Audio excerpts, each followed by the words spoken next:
Hare Krishna. So today we will be reading rest of the part from chapter 5, The War. September 3, 1939. Lord Linlithgow, Viceroy of India, announced that India was at war with Germany. Thus England swept India into the war without consulting any Indians. Although independence minded India certainly resented such a show of foreign control, there were mixed feelings about the war. India wanted independence, yet she sympathized with the Allied cause against fascism in the West and feared an invasion by Imperial Japan in the East. Since you dislike the British so violently, one author asked a typical New Delhi student of the day, would you want Japan to invade and conquer India? Student. No, but we Indians pray that God may give the British enough strength to stand up under the blows they deserve. Although at the outbreak of the war, India had only 175,000 men in her armed forces, the British managed to increase the number of Indian soldiers to 2 million. There was no draft, but the British sent recruiting agents all over India, especially in the Punjab, where military services seemed an attractive offer to the local poor.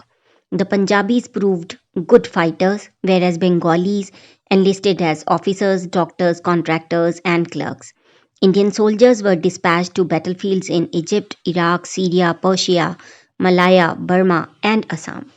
While the British were attempting to mobilize Indians for the war, the Indian nationalist movement, which had continued off and on for more than 20 years, became very active. Members of the Congress Party refused to cooperate with the war effort and demanded guaranteed independence for India. Some thought that since England had her hands full with Germany, the time was too ripe to revolt and gain independence by force. Gandhi's position had been one of unconditional pacifism, and he had opposed the idea of Indians taking up arms even to defend India. But, but by 1942, he had become more inimical and had reduced his policy towards the British to a simple, unequivocal quit India. Thousands of Indians responded by chanting slogans in the street and even by tearing up the railway lines. Abhay's militant former schoolmate Subhash Chandra Bose fought against the British in his own way. He had approached Hitler in Germany and gotten him to agree that when the Germans captured Indian soldiers, Germany would return them to Bose, who would maintain them in his nationalist army. With this army, Bose planned to return to India and drive the British from Indian soil. But dissatisfied with his progress in Germany, Bose made a similar agreement with Tojo in Japan, and soon thousands of Gurkhas and Sikhs, the best fighters in the Indian army, had defected from the British army to join Bose's freedom fighters in Singapore. Bose began to prepare his army to invade India from the north. Then in 1943, the British found that the Japanese, who had already taken Burma, were at the doors of India approaching Bengal. By their tactic known as the denial policy, the British sank many Indian boats carrying food and destroyed large rice crops, fearing that they would fall into the hands of the enemy. This left local Indians starving and without the boats they needed for trade. The famine that ensued was the worst that had hit Bengal in 150 years. The government removed all control of food costs, and those who could not afford to buy at the skyrocketing prices died in the streets of Calcutta. Srila Prabhupada. I have got experience. The government created artificial famine. The war was going on, so Mr. Churchill's policy was to keep the people in scarcity so they will volunteer to become soldiers. So this policy was executed. Big men, they collected the rice. Rice was selling at 6 rupees per mount. All of a sudden, it came to 50 rupees per mount. I was in the grocer shop purchasing, and all of a sudden, the grocer said, no, no, I'm not going to sell anymore. At that moment, the price was 6 rupees per mount. So suddenly, he was not going to sell. A few hours later, I went back to purchase, and the rice had gone up to 50 rupees per mount. The government appointed agents began to purchase the rice and other commodities which are daily necessities. They can offer any price because the currency is in their hands. They can print so called papers, $100, and pay. A man becomes satisfied thinking, oh, I have $100, but it is a piece of paper. That was the policy. You have no money, no rice. So another avenue is open. Yes, you become a soldier. You get so much money. People out of poverty would go there. I have seen it. No rice was available in the market, and people were hungry. They were dying. Abhay managed to purchase just enough for his own family to survive, but he saw the beggar population increase by the hundreds. Month after month, he saw the footpaths and open spaces congested with beggars, cooking their food on improvised stoves and sleeping in the open or beneath the trees. He saw starving children rummaging in the dustbins for a morsel of food. From there, it was but a step to fighting with the dogs for a share of the garbage, and this also became a familiar sight in the Calcutta streets. The British had little time to spare from their war efforts, and they worked only to save those lives essential for the fight. For the common people, the empire's prescription was uniform and simple starvation. Srila Prabhupada. One American gentleman was present at that time. He remarked, people are starving in this way. In our country, there would have been revolution. Yes, but the people of India are so trained that in spite of artificial famine, they did not commit theft, stealing others' property. People were dying. Still, they thought, all right, God has given. That was the basic principle of Vedic civilization. Abhay knew that under the laws of nature there was no scarcity. By God's arrangement, the earth could produce enough food. The trouble was man's greed. There is no scarcity in the world, Srila Bhakti Siddhanta Saraswati had said. The only scarcity is of Krishna consciousness. And this was how Abhay saw the 1943 famine. Now, more than ever, this spiritual vision was relevant. Krishna consciousness was the prime necessity. How else could man be checked from his evil propensities to become greedy, hoard, make war, and thus create misery for millions? He had seen the heinous activities of the British in India, their cutting of the thumbs of the weavers so that Indian made cotton goods could not compete with the foreign made cloth. They're shooting down of unarmed, innocent citizens, they're creating artificial famine, they're propagating the myth that Indian civilization was primitive. Still, he did not believe that an independent Indian government would necessarily be an improvement. Unless the leadership was Krishna conscious, and neither Gandhi nor Subhash Chandra Bose was then the government would be able to provide no real solutions, only stopgap measures. Without obedience to the laws of God as expressed by the scriptures and sages, governments would only increase human suffering.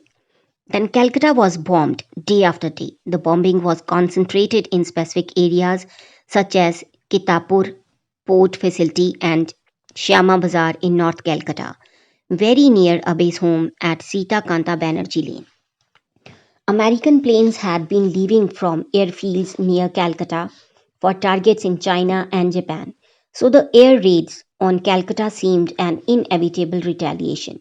It was the Japanese striking back, or was it? Some said it was the forces of Subhash Chandra Bose, since the bombs fell mostly in the European quarter.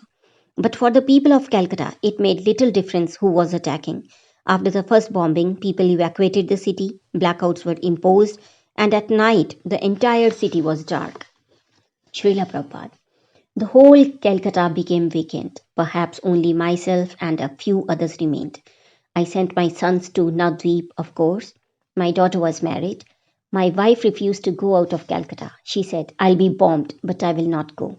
So I had to remain in Calcutta. I have seen bombing in Calcutta all night. I was just eating when there was the siren. So the arrangement was that in your house would be the shelter room. I was hungry, so I first finished eating. Then I went to the room and the bombing began. Gee, Cam. I was thinking that this was also Krishna in another form. But that form was not very lovable. In the midst of these calamities, Abhay felt more than ever the need to propagate Krishna consciousness. He had something to say to the war weary citizens of the world, and he longed for a more effective forum, a publication of some kind, a way to present the world's crisis through the eyes of scripture in the same bold style as he had his spiritual master. There was no shortage of ideas, and he had been saving money from his business for this very purpose. Yet, how could he dare produce such a journal when even learned sannyasis, senior disciples of Srila Bhakti Siddhant, were not? He never considered himself a great scholar among his god brothers, although they called him Kavi and now Bhaktivedanta. As a Grihastha, he wasn't expected to take the lead or publish his own journal. But times had changed. The English journal, The Harmonist, had not been published since before Srila Bhakti Siddhant's passing away. Now almost a decade had passed, and the Gaudiya Mutt had been too busy fighting in court to consider preaching. Long gone was the tireless spirit that for 10 consecutive years had produced the daily Nadia Prakash. No longer were four separately located printing presses pumping out transcendental literature under the direction of Bhakti Vinod Thakur's empowered son. The presses had been sold by Kunja Vihari. Times had changed. The Gaudiya Mutt was only fighting, while the non-devotees were killing each other in a world war. From his front room at 6, Sita Kanta Banerjee, Abhay conceived, wrote, edited, and typed the manuscript for a magazine. He designed a logo, a long rectangle across the top of the page. In the upper left corner was a figure of Lord Chaitanya, effulgent with rays of light like rays from the sun. In the lower right were silhouettes of a crowd of people in darkness but groping to receive light from Lord Chaitanya. And between Lord Chaitanya and the people, the title unfurled like a banner, Back to Godhead. In the lower right corner was a picture of Srila Bhakti Siddhant Saraswati seated at his writing, looking up thoughtfully as he composed. Above the logo ran the motto Godhead is light, nescience is darkness. Where there is Godhead, there is no nescience. Below the logo were the following lines, edited and founded under the direct order of His Divine Grace Shri Srimad Bhakti Siddhant Saraswati Goswami Prabhupada by Mr. Abhay Charan D. Abhay had already gained some printing experience in connection with his business, and after completing the manuscript, he brought it to Saraswati Press, the best printers in Bengal. He also hired an agent, Calcutta's prestigious booksellers Thacker, Spink and Company, who would take responsibility for distributing the journal to bookstores and libraries, including outlets in several foreign countries. But when he went to buy paper, he met with government restrictions because of the war and the subsequent paper shortage. They wanted to essay what he had written in terms of the national needs during this time of world crisis. An ordinary citizen's religious newspaper was hardly top priority. Abey's request for paper was perfunctorily denied, but he persisted. He appealed that using paper to print the teachings of the personality of Godhead was not a waste and not untimely in the present troubled atmosphere. Finally, he obtained permission to print his first edition of Back to Godhead, a 44-page publication. Abhay Charan greeted his readers by defining his motto, Godhead is light, nescience is darkness. When man forgets that he is the son of Godhead and identifies himself with the body, then he is in ignorance. He is like a man who is very concerned with the automobile's mechanism, yet with no knowledge of the driver. The defect of the present day civilization is just like that. This is actually the civilization of nescience or illusion, and therefore civilization has been turned into militarization. Everyone is fully concerned with the comforts of the body and everything related with the body, and no one is concerned with the spirit that moves the body, although even a boy can realize that the motor car mechanism has little value if there is no driver of the car. This dangerous ignorance of humanity is a gross nescience and has created a dangerous civilization in the form of militarization. This militarization, which in softer language is nationalization is an external barrier to understanding human relations. There is no meaning in a fight where the parties do fight only for the matter of different colored dresses. There must be therefore an understanding of human relation without any consideration of the bodily designation or colored dresses. Back to Godhead is a feeble attempt by the undersigned under the direction of His Divine Grace Sri Srimad Bhakti Siddhanta Saraswati Goswami Prabhupada, the celebrated founder and organizer of the Gaudiya Math activities, just to bring up a real relation of humanity with central relation of the Supreme Personality of Godhead. That there is a great and urgent need of a literature like this is keenly felt by the leaders of all countries, and the following statements will help much in the procedure.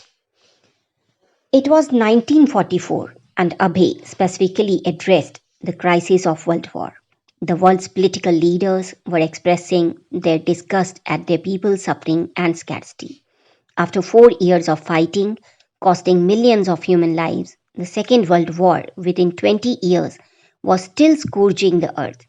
Although the end was in sight, and leaders expressed not so much happiness and hope as weariness and uncertainty. Even this war ended, would there be yet another war? Had man yet not yet grasped the vital lesson of how to live in peace? Abe quoted the Archbishop of India. India, guided by God, can lead the world back to sanity. He quoted the President of the United States. A program, therefore, of moral rearmament for the world cannot fail to lessen the dangers of armed conflict. Such moral rearmament, to be most highly effective, must receive support on a worldwide basis. He mentioned former President Herbert Hoover, who had affirmed that the world needs to return to moral and spiritual ideals. And he quoted a resolution by the British House of Commons affirming that spiritual principles are the common heritage of people and that men and nations urgently need to acknowledge the sovereignty of God. He quoted Wendell Vicky, who, after his return from Russia, had reported millions of Russians killed, wounded, or missing in the war, and millions more suffering from a winter of terrible scarcity and subjugation. What is true for the Russian people, Abhay wrote, is also true for other people, and we Indians are feeling the same scarcity, the same want, and the same disgust. He quoted Britain's Foreign Secretary Anthony Eden, who had been filled with lamentation and indignation at the miseries of war. He quoted the Archbishop of Canterbury. In every quarter of earth, men long to be delivered from the curse of war and to find, in a world which has regained its peace, respite from the harshness and bitterness of the world they have known till now. But so often they want the kingdom of heaven without its king, the kingdom of God without God, and they cannot have it. Our resolve must be back to God. We make plans for the future, for peace amongst the nation, and for civil security at home. That is quite right enough, and it would be wrong to neglect it. But all our plans will come to shipwreck on the rock of human selfishness unless we turn to God, back to Godhead. That is the chief need of England and of every nation. He also quoted Sir Francis, young husband of Britain. Now that religion is everywhere attacked brutally, we look to India, the very home of religion, for a sign. And finally, he quoted Sir Sarvapalli Radhakrishnan. This war, when it would be won, would prove to be the breeding ground of other wars if the peace was not saved. It could happen only if powerful nations ceased to take pride and glory in their possessions, which were based on labor and tribute of other weaker nations. This perhaps was what Sir Harcourt Butler meant when he said that the principles of Hinduism contain the essential elements for the savings of world civilizations. And in another quote from Dr. Radhakrishnan, Abhay offered a statement he also used as one of the mottos of the magazine. We have to defeat tyranny in the realm of thought and create a will for world peace. Instruments for training the mind and educating human nature should be used to develop a proper social outlook, without which institutional machinery was of little use. Abhay expressed his confidence that the spiritual resources of India could be used by everyone, not only to enhance the glory of India, but to benefit the whole world. Next, he told how he had come to begin Back to Godhead magazine, how he had written a letter 2 weeks before the disappearance of Srila Bhaktisiddhanta Saraswati, and how his spiritual master had instructed him to preach in English. Under the circumstances since 1936 up to now, I was simply speculating whether I shall venture this difficult task, and that without any means and capacity. But as none have discouraged me, I have now taken courage to take up the work. But at the present moment, my conscience is dictating me to take up the work, although the difficulties are not over for the present situation arising out of war conditions.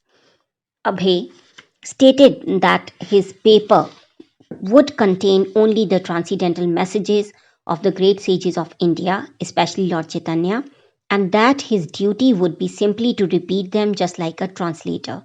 He would not manufacture anything, and so his words would descend as transcendental sound for guiding people back to Godhead. He admitted that the subject matters of Back to Godhead, being from a totally different sphere of consciousness, might seem dry to his readers, but he held that anyone who actually gave attention to his message would benefit. Sugar candy is never sweet to those who are suffering from the disease of the bile, but still, sugar candy is the medicine for bilious patients. The taste of sugar candy will gradually be revived if the bilious patient goes on taking sugar candy regularly for the cure of the disease. We recommend the same process to the readers of Back to Godhead. Abhay focused on presenting the timeless message of the Vedas, but in the context of current crises. In his essay Godhead and His Potentialities, he presented Vedic evidence and logical arguments to explain the transcendental nature of Godhead and the individual souls both being deathless, blissful, and full of knowledge. Because men have forgotten and neglected their vital connection with God, they can never be satisfied in the material world, which is temporary and beset with unavoidable miseries.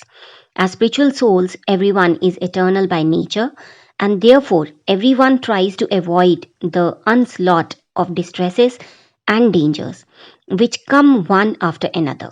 But the material body is meant for suffering and ultimately for destruction. The exodus of the residents of Calcutta to other places out of fear of being raided by the Japanese bombs is due to the same tendency of non destructible existence. But those who are thus going away do not remember that even after going away from Calcutta, saved from the raids of the Japanese bombs, they are unable to protect their bodies as non destructible in any part of the material universe. When the same bodies will be raided by the bombs of material nature in the form of threefold miseries. The Japanese also, who are threatening the Calcutta people with ruthless air raids for increasing their own happiness by possession of lands, do not know that their happiness is also temporary and destructible, as they have repeatedly experienced in their own fatherland.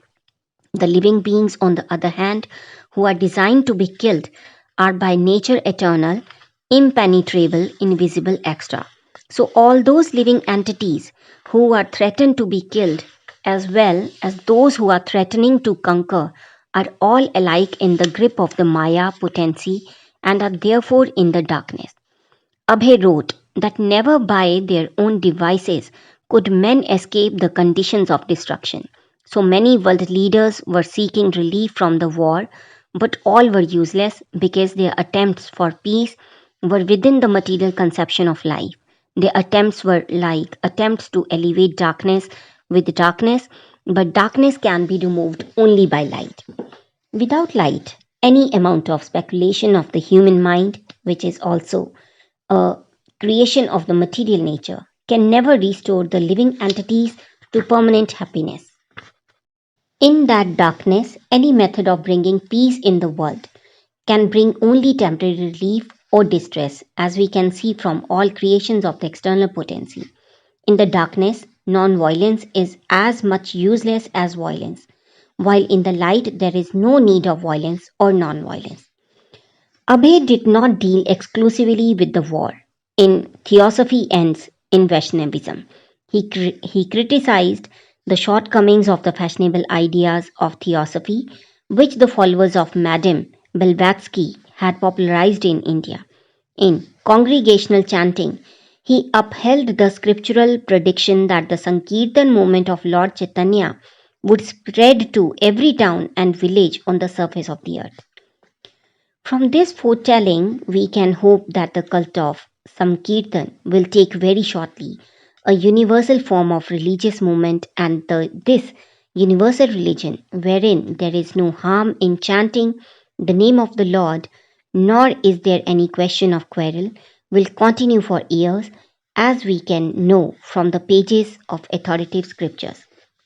The central theme of Back to Godhead was clearly the order of Bhakti Siddhanta Saraswati.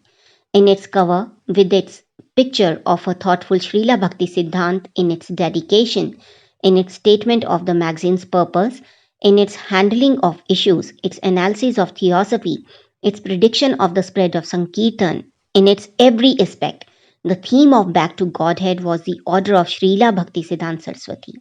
There were also four shorter essays by other contributors, including Bhakti Saranga Goswami. An advertisement on the back cover highlighted Gito Upanishad by Abhay Charan Dey, editor and founder, Back to Godhead, in three parts, 1200 pages, royal size, first class Morocco binding. An elaborate exposition of the world famous Hindu philosophy, the Bhagavad Gita, in its true scientific theistic interpretations by the chain of disciplic succession from Sri Krishna, Brahma, Narad, Vyas, Madhav, Madhvendra Puri, Ishwar, Lord Chaitanya, Rup Goswami, Jeev Goswami, Krishnadas, Narottam Vishwanath, Baladev Jagannath, Thakur Bhakti Vinod, Gaur Kishore, Thakur Siddhant Saraswati, down to the author with numerous illustrations in colors and plain from many authentic scriptures. To be published shortly, customers booked in advance. Price India rupees 18, foreign £1 10 cents. And a second major work, Lord Chaitanya, in two parts, totaling 1000 pages. Neither of these manuscripts was actually near completion, but Abhay was expressing his eagerness to undertake such large works on behalf of his spiritual master. In attempting to print the second issue of Back to Godhead, Abhay encountered the same difficulty as before. Twice he requested permission to purchase newsprint, and twice the government denied his request. Paper was restricted on account of the war. On July 10, 1944, Abhay wrote a third letter. With due respect, I beg to submit that under the instruction of His Divine Grace, Shri Srimad Bhakti Siddhant Saraswati Maharaj, the spiritual head of the Gaudiya Vaishnavas, I had to start a paper under the caption Back to Godhead.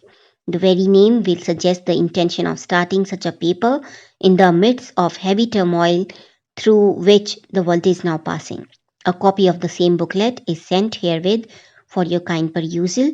In that booklet, you shall find strong world opinions, even by many reputed politicians all over the world, in favor of such a movement to bring back the world into sanity by training the mind and educating human nature for the unshaking spiritual plane, considered to be the supreme need of humankind. I hope you will kindly go through the paper by making some time, and I may draw your attention specially to the introductory portion. Abhay also remarked that the editorial board of Back to Godhead felt that there was not so much scarcity of paper as a scarcity of education. Taking the opportunity to preach, Abhay explained that although the ultimate supplier was the personality of Godhead, godless men considered themselves the proprietors of all things. Catastrophe that is now in vogue in the present war of supremacy is guided by this false sense of proprietorship and therefore there is need of making propaganda amongst all human beings in order to bring them back to the sense of the ultimate proprietorship of Godhead. Abhay conceded that there might indeed be a paper shortage in India, but in ancient times, he wrote, enlightened Indians had regularly sacrificed tons of valuable ghee and grains in the fire during religious sacrifices, and in those times there had not been any scarcity. People now, however, having abundant all sacrifices to the Supreme Lord, were producing only scarcity. Can we not therefore sacrifice a few reams of paper in the midst of many wastages for the same purpose in order to derive greater benefit for the humankind? I request that the government should take up this particular case in the light of spiritualism, which is not within the material calculation. Even in Great Britain, the government has immensely supported a similar movement called the moral rearmament movement without consideration of the scarcity of paper, which is more acute there than here. Let there be a page only, if not more than the publication of Back to Godhead, for which we do not mind, but my earnest request is that the government should at least let there be a ventilation of the atmosphere for which my paper Back to Godhead is meant. Kindly, therefore, give it a serious consideration and allow me to start even by one page every weekly or monthly as you think best without thinking it as ordinary waste of paper for the sake of humanity and Godhead. The letter was successful. Now, with veiled sarcasm, he headlined his second issue, thanks to the Government of India. He informed his readers, many of whom had been disappointed to learn that the government had curtailed his printing, that he would be able to continue his magazine every month. Abhay printed his letter to the government paper officer and also the reply granting him permission. His articles were shorter, this time displaying the flair of a new columnist, as with philosophical criticism, verve, and a touch of ironic humor, he commented on world leaders and crises. Gandhi Jinnah talks, Mr. Churchill's humane world, Mr. Bernard Shaw's watchful desire, and spontaneous love of Godhead comprise the issue. Gandhi Jinnah talks. We are sorry to learn that Gandhi Jinnah talks about unity of the Indian people have failed for the present. Abe was not very optimistic about the results of such occasional talks between several heads of communities. Even if they made a successful solution, it would break up and take the shape of another problem. They were looking for unity between Muslims and Hindus, but in Europe the fighting parties were Christians and in Asia they were mostly Buddhists. But still they were fighting. So fighting will go on between Hindu and Mohammedan, between Hindus and Hindus, or between Mohammedan and Mohammedan, between Christians and between Buddhist and Buddhist till the day of annihilation. As long as there was contaminated self interest of sense gratification, there would be fighting between brother and brother, father and nation and nation.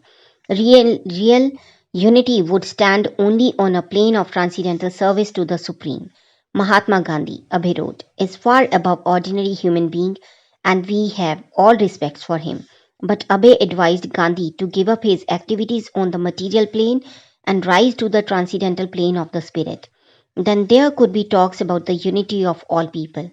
Abhay cited Bhagavad Gita's definition of a Mahatma, one who concentrates his attention on the service of the Supreme Lord Sri Krishna. He requested Mahatma Gandhi to adhere to the teachings of Bhagavad Gita and preach its message of surrender to the Supreme Personality of Godhead Sri Krishna. In this way, Mahatma Gandhi, through his influential position in the world, could bring about universal relief simply by preaching the message of Bhagavad Gita. Mr. Churchill's human world. We are pleased to find that leaders of world politics such as Mr. Churchill have nowadays begun to think of a human world and trying to get rid of the terrible national frenzy of hate. The frenzy of hatred is another side of the frenzy of love. The frenzy of love of Hitler's own countrymen has produced the concomitant frenzy of hatred for others, and the present war is the result of such dual side of a frenzy called love and hatred. So, when we wish to get rid of the frenzy of hate, we must be prepared to get rid of the frenzy of so called love. This position of equilibrium free from love and hatred is attained only when men are sufficiently educated. Until men were educated to see the soul within the body, the dual frenzy of love and hate would continue and a human world would not be possible. This introspection, Abhay concluded, is easily attained by the service of Godhead, so Mr. Churchill's human world implies that we must go back to Godhead. Mr. Bernard Shaw's visual desire. Mr. Bernard Shaw has congratulated Mahatma Gandhi on the occasion of the latter's 76th birthday in the following words. I can only wish this were Mr. Gandhi's 35th birthday instead of his 76th. We heartily join with Mr. Shaw in his attempt to subtract 41 years from the present age of Mahatma Gandhi. But death does not respect our wishful desire. Neither Mr. Shaw nor Mahatma Gandhi nor any other great personality had ever been able to solve the problem of death. The leaders of nations have opened many factories for manufacturing weapons for the art of killing, but none has opened a factory to manufacture weapons for protecting man from the cruel hands of death, although our wishful desire is always not to die. Men were preoccupied with the problem of how to get bread, although this problem was actually solved by nature. Man should try to solve the problem of death. Bhagavad Gita tells that the problem of death can be solved. Although death is everywhere in the material world, one who attains to me, says Krishna, never has to take his birth again in the material world. There is a spiritual world non-destructible, and one who goes there does not come back to the region of death. Why should the leaders of nation cling to the planet of their birth, where death is inevitable? Abhay concluded. We wish that in their ripe old age, Mr. Shaw and Mahatma Gandhi will make combined effort to educate men to learn how to go back to home, back to Godhead. After 2 issues of Back to Godhead, Abhay had to stop. Printing was costly, but he kept writing regularly, working at Gita Upanishad, turning out new articles and philosophical purports on the scriptures, even in the same book in which he wrote his pharmaceutical formulas. One night, Abhay had an unusual dream. Srila Bhaktisiddhanta appeared before him beckoning. He was asking Abhay to leave home and take sannyas. Abhay awoke in an intensely emotional state. How horrible, he thought. He knew it was not an ordinary dream, yet the request seemed so difficult and unlikely. Take sannyasa? At least it was not something he could do immediately. Now he had to improve the business, and with the profits he would print books. He went on with his duties but remained shaken by the dream. In 1945, the war over and India still in turmoil under British rule, Abhay saw a good opportunity to make his business more successful. In Lucknow, 600 miles from Calcutta, he rented a building and opened his own factory, Abhay Charan Dey and Sons. It was a major investment requiring 40,000 rupees to start, and he began on a larger scale than ever before. Also, according to law, to ensure that he was not dealing in the black market or misusing chemicals, he had to employ 3 government inspectors. Yet, despite a high overhead, he established a good market and his products were in demand. He closed his small operation in Calcutta and concentrated on the Lucknow business. Although the building was known locally to be haunted by ghosts, Abhay had not been deterred. But when he began his operations, some of the workers came to him frightened. Babu, Babu, there is a ghost. Abhay then went through the entire building chanting Hare Krishna, and after that there were no more complaints of ghosts. On November 13, Abhay wrote to his servant Goranga, mentioning some of his difficulties in Lucknow and asking him to come there to help. In this letter, Abhay spoke bitterly of his wife Radharani and children. Goranga Prabhu, please accept my obeisances. I received your letter dated 7th. Due to lack of time, I could not reply in time. I stay here alone with some servants. If I leave now, then I have to close everything down. Due to my leaving once and closing the business, I have lost about 10,000 rupees and the goodwill has also been affected and my enemies have increased. That is why I am fighting, practically staking my whole life. I am staying here all alone in the middle of so many difficulties, not for nothing. That's why I was writing to you repeatedly to come here. As soon as you receive this letter, show it to Dubra. Take at least 10 rupees from him and come here. When you come here, I will make arrangements to send money to your home. What's the point in holding you back with an excuse that there is no servant or maid servant? I try to serve them enough by keeping servants, maid servants, and cooks. But up until today, they have not become attached to devotional service. So I am no more interested about those affairs. When you come here, then I will go to Calcutta. If I see that they are interested about devotional service, then only will I maintain my establishment there. Otherwise, I will not maintain them anymore. Bring a quilt for me. Yours, Abhay. The two interests, family and preaching, were conflicting. Radharani had never shown any interest in Back to Godhead. She seemed to work against his enthusiasm, both for publishing and for earning. The business was called Abhay Charande and Sons, and yet the sons were disinclined to help. And when he had called for his servant to join him in Lucknow, the family had objected, saying they needed Goranga more there. What was the use? The family was interested neither in backing him in his business nor in taking up the life of devotional service. And since his business was primarily an outcome of his family life, he resented that he had to give it so much of his energy. It was the old economic law by Marshall that he had learned in college. Without family affection, a man's economic impetus is weakened. Of course, there could be a compatible balance between family service and devotional service. Bhakti Vinod Thakur had described two simultaneous obligations, bodily and spiritual. Social status, mental development, cleanliness, nourishment, and the struggle for existence were all bodily obligations. The activities of devotional service to Krishna were spiritual, and the two should parallel one another. In Bhakti Vinod Thakur's life, his family was a source of spiritual encouragement and he used his social position to advance his preaching. But Abhay's experience had been different. The two paths seemed to be at war, each threatening the other's existence. He felt himself operating somewhat like the materialist he had criticized in his writings, absorbed in the struggle for existence with insufficient time for self realization. Although his family made more and more demands of him, he was feeling less inclined to work for them and more inclined to preach Krishna consciousness. It was a predicament. He could only push on diligently, support his family, expand his business, and hope for a great success so that he could revive his publishing. But the Lucknow factory seemed almost beyond his means. He had purposely begun on a large scale with the aim of making a larger profit. But monthly expenses were high. He had fallen behind in his rent and now he was involved in a court case with the landlord. Although he was visiting Calcutta regularly and shipping raw materials from Calcutta to Lucknow daily, he always found his family members in Calcutta uncooperative.